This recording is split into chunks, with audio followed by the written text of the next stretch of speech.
great player. When they lost her, he said they lost half their team, but Hilgren has done a tremendous job filling in for her, and Haley actually feels she's ahead of some of their great liberos at this point, sophomore year in her career. Unable to handle that one, but 10 digs for Allie Hilgren, the sophomore from Rancho Santa Fe, and Kleinman too much heat on that one.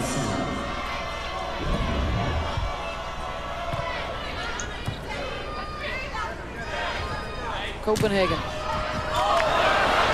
able to get it on the outside of the block again with Waller.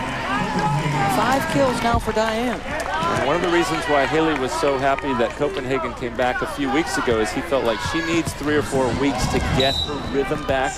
You can see she's getting her rhythm back. When she can see that hand and hit off of it, she knows her game's coming back the way she wanted it. Rodwell with the tip, covered again by Hilgren. Back to Copenhagen. She'll try the same play. Denied that time. Back to Copenhagen. Ailes kept it up in the air. Free ball for SC. Urango, Carrico, and the miscue with Johansson sliding behind. Well, I expected that ball to go to Kochor. I guess everybody else did too, except they tried to get it to Johansson instead, and Carrico with the miss. Coach Haley with a little bit of frustration there. It seemed to be building up that way, didn't it, for Asha? You could hear the crowd kind of anticipating it. Hyman Hilgren in the right spot. Copenhagen off the tips of Akinradowo, and the kill for USC. And Akinradowo gets up so high. That's the kind of sign of experience of Copenhagen. She didn't try to hit the ball down sharply. She hits it way high off Akinradowo's hands. Even if Akinradowo blocks it, it won't go down for the stuff when you hit it at that trajectory.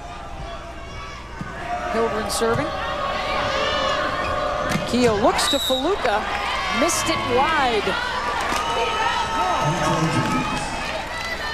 Well, most players hit, you're going to see the antenna right at the end of that play, that striped pole. Most of the players hit in only the first couple of stripes of white or red. Akinradowo goes way above that. She's closer to the top of the Dr. Seuss hat there. Exactly. The antenna. Faluka with 8 kills now. This time she doesn't miss, especially since it goes off the hands. That's always a safe play when she's up 2 feet higher than the block. She can do what she wants with that ball. Copenhagen with the approach. Get it off the block and down. She feels like she's getting more and more of that rhythm, more and more of the feeling with her 7th kill there of finding the hole. That time Kehoe left a little bit of hole between her hands and those of Akinradowo in the middle. She was phenomenal against Texas.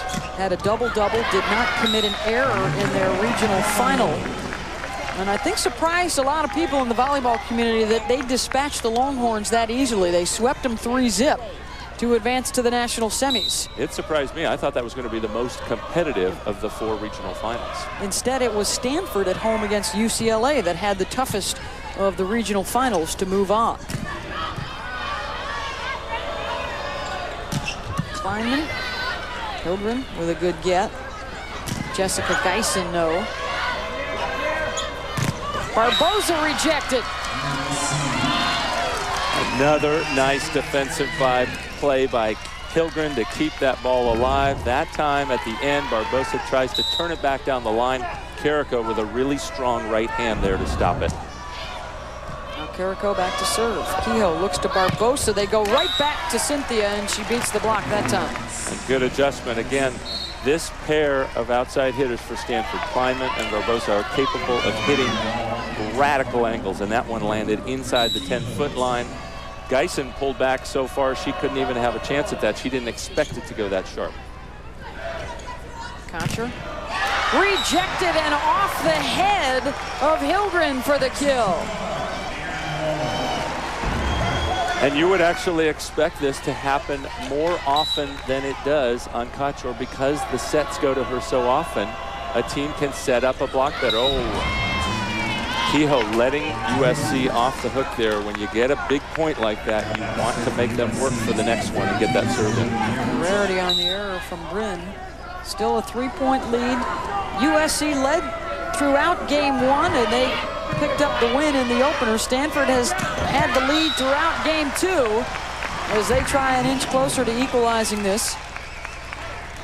And this is a play designed to take advantage of prior plays. Waller went out to the antenna, goes out normally. That time she stayed about 10 feet in, no block in front of her. Carrico looking for Johansson down the line.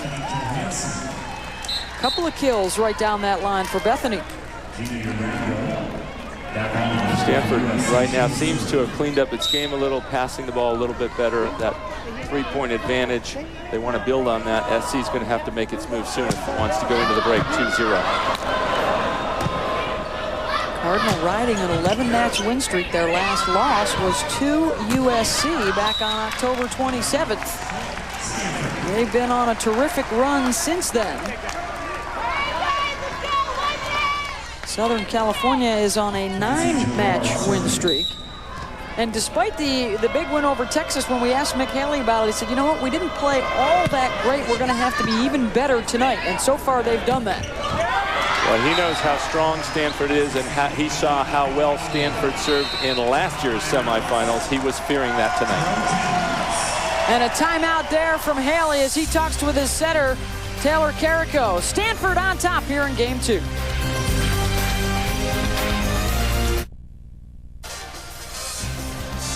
The State Capitol building in downtown Sacramento, California. And we are out at Arco Arena for the national semifinals.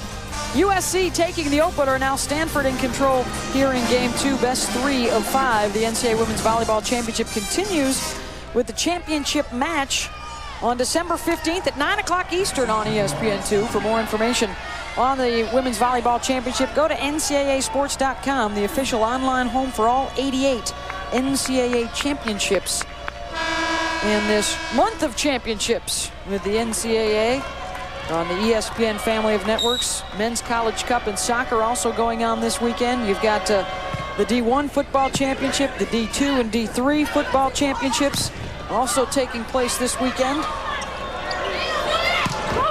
Second semifinal here tonight will be on ESPNU, and that is Penn State and Cal.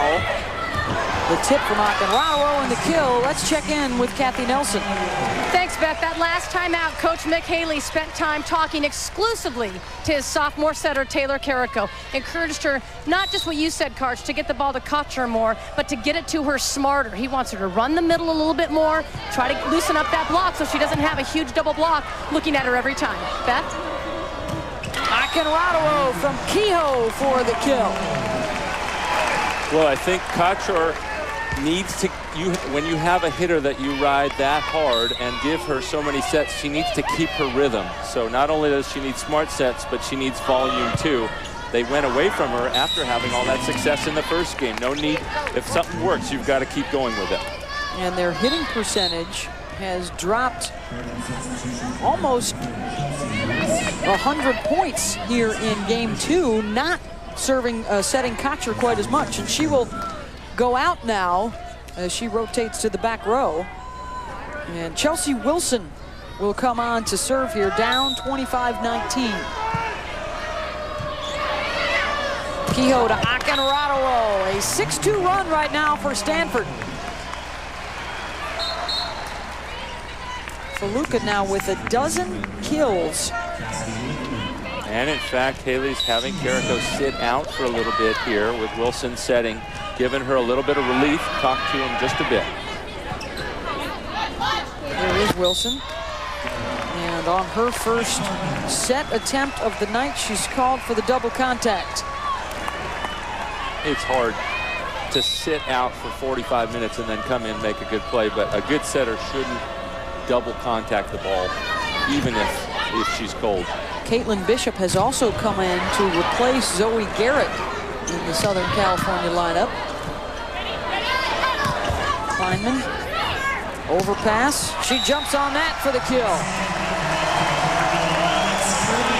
And that's a mistake by Copenhagen. She has to keep that ball. It was not a hard-driven ball. She has to keep it on her side of the net, especially give a little extra room for a cold setter who's just come in for the first time this match.